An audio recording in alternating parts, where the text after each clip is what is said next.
यदि महासागर चले गए तो क्या होगा? इस परिस्थिति में महासागर सूखकर धूल में बच गई हैं। तो मान ले कि धूल इतनी नम है कि यह तुरंत ग्रह को एक विशाल धूल तूफान में बदल नहीं पाएगा। महासागर चले गए हैं, लेकिन हमारे पास अभी भी कुछ पानी है। आइए देखते हैं। बर्फ की ग्लेशियर, झीलें और नदियां जो अब मिट्टी के विशाल विस्तार में बहती हैं और ग्राउंड वाटर अभी भी उपलब्ध है। कुल मिलाकर वे स्रोत हमारी वर्तमान जल आपूर्ति का लगभग 3.5% है। अन्य 96.5% महासागरों के साथ गायब हो गए हैं। यह जल वाटर साइकिल करने के लिए पर्याप्त नहीं है, भले ही हम बर्फ की ग्लेशियर पिघला दें। समुद्र के ऊपर बादलों के बिना बारिश नहीं होगी और पृथ्वी रेगिस्तान बन जाएगी। मान लेते हैं कि हिमालय भी सूख गया है और आपके पास पीने के लिए सिर्फ उतना ही पानी बचा है जितना आपके घर में है। लोगों के बीच पानी के लिए लड़ाइयां होने लगेंगी। मानवता की एकमात्र आशा होगी अंटार्कटिक बर्फ की चादर जो अभी भी बरकरार थी, जिससे साउथ पोल में बड़े पैमाने पर माइग्रेशन होगा।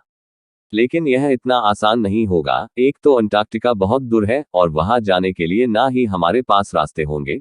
बहुत कम लोग वहां पहुंच पाएंगे। जैसे जैसे दुनिया भर में तापमान बढ़ेगा और पृथ्वी की सतह निर्जन होती जाएगी, तब तक हम अंटार्कटिक बर्फ को जमीन के नीचे इकट्ठा करने का प्रयास करेंगे, और अगर हम इसमें सफल रहे तो यह इवेपोरेशन से सुरक्षित रहेगी।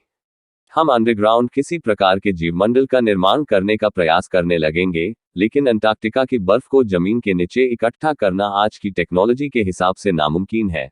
लेकिन फिर भी अगर हम ऐसा कर लेते हैं तो बचे लोगों को इस बंजर भूमि में कोई बुनियादी संसाधन नहीं मिलेगा, कोई खदान नहीं, कोई सड़क नहीं, कोई भोजन नहीं।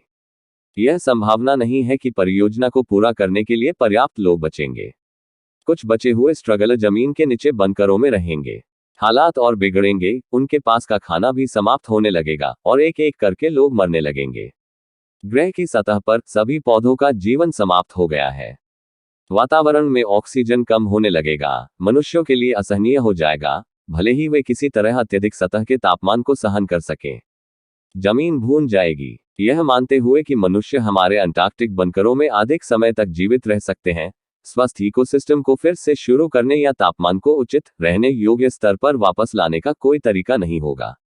बिना ऑक्सीजन, पानी और भोजन के हम सब मर जाएंगे।